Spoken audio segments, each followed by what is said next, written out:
Hi there, cEDH enthusiastic people. My name is Mons and welcome to cEDH TV, where we are currently doing a card review for the new colorless land, Urzas Saga. Honestly, I think this land is amazing. It has some really cool things going for it, but it's not auto-included in any form of means. And I want to say that in the current metagame of sorts, it might be a little bit too slow for what you want out of it. But I also want to say that it's kind of cool that it's an enchantment as well, both being an enchantment and a land. I don't think we have that so far. So like any other saga, it will come into play and will start to tick during your turn. So when it comes into play first, it's going to be able to tap for colorless mana. I want to emphasize that it's coming into play untapped, so you can activate it the first turn you play it. But it's colorless mana, so that means it can't go into every single build you have. On the second saga counter, you're able to tap it, pay 2 mana, and create a karnstruckt. That's an artifact with power and toughness equal to the amount of artifacts that you control. If that's the only artifact you have, it's going to be a 1/1.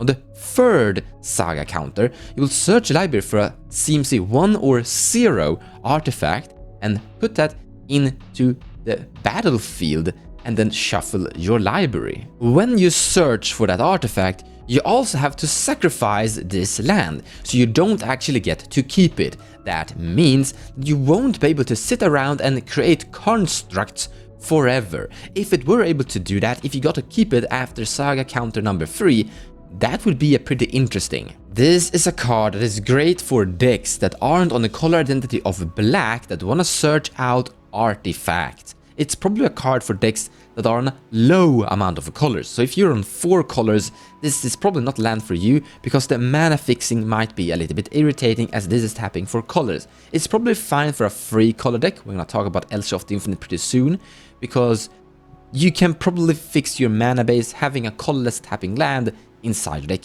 and make it still work. But this land has a big problem on why it's definitely not auto-included. It's really slow.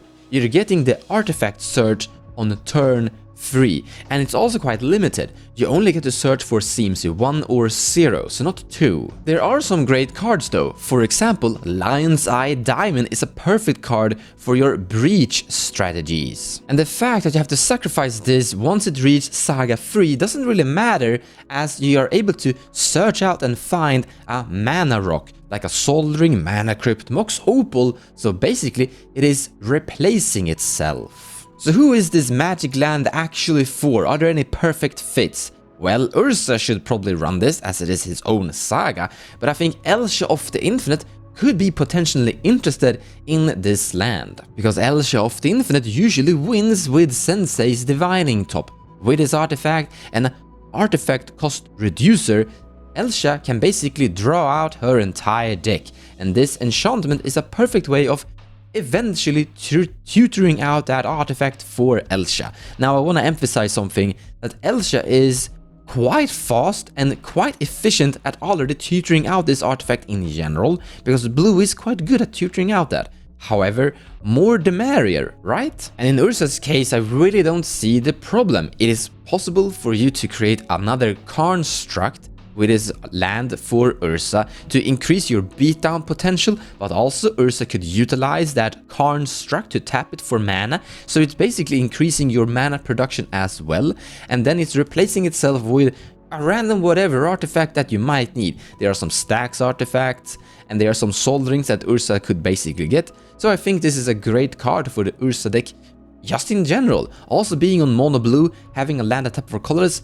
I don't think that's a big deal. And if you for some reason need card draw, well, there are options there as well. You can find Urza's Bubble or Misha's Bubble and instantly sacrifice them and draw a card at the beginning of your next opponent's upkeep. So as a finalized review, I actually think this is a great card. I think it could squeeze itself in some various artifact decks that are looking for a little bit of a mid-range grindy value capability, that they want to tutor out maybe some specific artifacts, or maybe toolbox a little bit with their artifact. But I don't think this is a card for those really multicolored decks that are on 4 or 5 colors, because those usually want to make sure that their mana base are capable of fixing their problems. But also, I think this artifact land enchantment thing is a little bit too slow for some of the turbo combo decks, so I don't think this is something most of the decks are looking for in general, but it's definitely a good card for those